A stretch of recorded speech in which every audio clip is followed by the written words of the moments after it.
Ce sont les derniers préparatifs avant la réouverture. Dans le jardin, on repeint le socle des statues.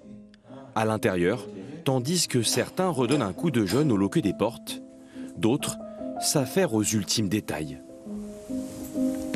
On vérifie que les tableaux ont bien été accrochés de manière droite, sont bien sécurisés. On vérifie que les chaises sont en bonne place. On voit que les meubles sont bien calés. On mesure avec un mètre, savoir si c'est bien centré. Un souci du détail partagé par Sophie Totti-Luté. Cette restauratrice parisienne a été appelée en urgence pour remettre en état ce portrait d'Adrien, père de Marcel Proust. Le tableau a été endommagé lors de son transport. Une journée de travail sera nécessaire.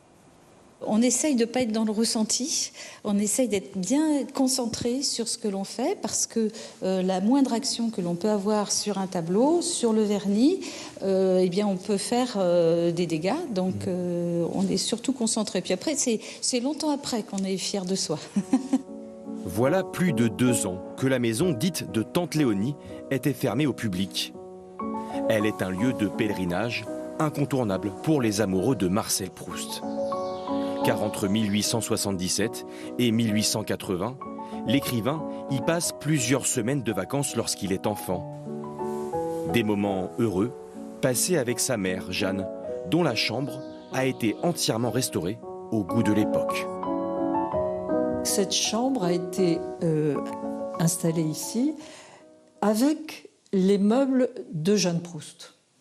Ces meubles à elle qui nous ont été donnés comme d'autres meubles de la famille Proust. Ce qui est parfaitement réel, c'est le très joli papier peint qui a été retrouvé dans cette pièce et restitué par les ateliers d'Ophar et qui ont donné un climat assez féminin à cette chambre maternelle. Et puis les chauffeuses qui étaient rue de Courcelles dans la famille Proust, le lit de jeune fille de Jeanne Weil.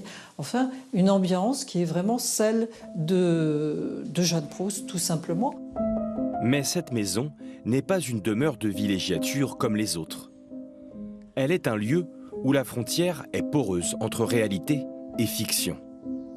Marcel Proust s'inspire du mobilier, des murs, puise dans ses souvenirs et émotions d'enfance pour en faire l'un des lieux emblématiques de son œuvre monumentale, À la recherche du temps perdu. Depuis plus de 50 ans, la maison de Tante Léonie est un musée, le seul en France consacré à l'écrivain. Ces années de travaux ont fait émerger de nouvelles pièces annexes pour aider le public à mieux comprendre son lien avec Villiers Combray, mais aussi pour mettre en avant des éléments de sa vie via des œuvres d'art.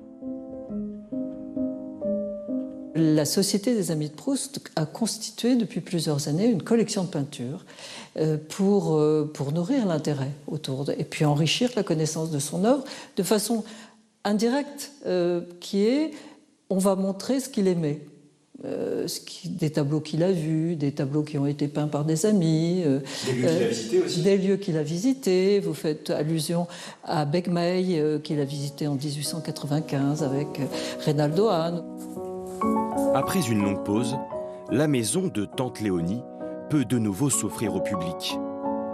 Le temps retrouvé pour les pivoines du jardin d'accueillir Proustiens de toujours et visiteurs curieux.